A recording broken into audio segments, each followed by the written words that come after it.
Subhanallah walhamdulillah, la ilaha illallah, Allahu Akbar. Subhanallah walhamdulillah, la ilaha illallah, Allahu Akbar.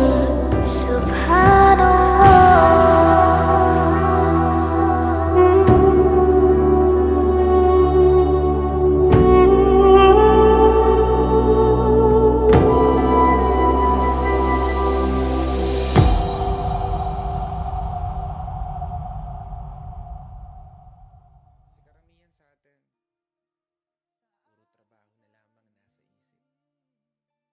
Sa pagtulog na lang dinadaan yung pahinga, habang namamasyal sa panaginip.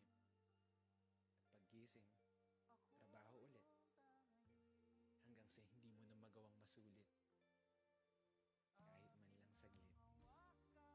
Yung oras, na kay bilis pumipihit.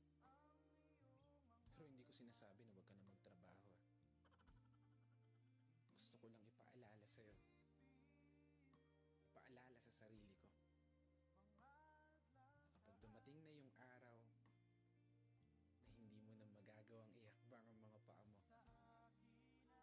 niguradong isa lang ang bagay na tatakbo sa isip mo. Sana pala, ginawa ko na yung mga bagay na gusto ko. Sana pala, sinulit ko na yung mga oras na meron ako.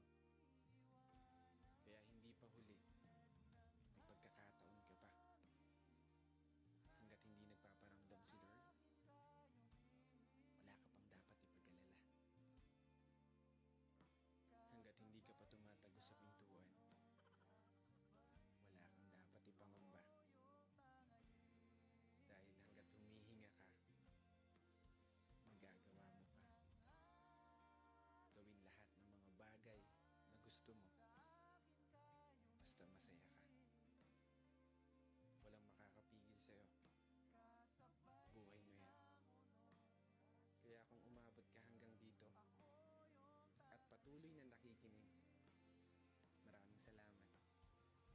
Dahil gaya mo, ginagawa ko lang din kung ano yung pangarap ko.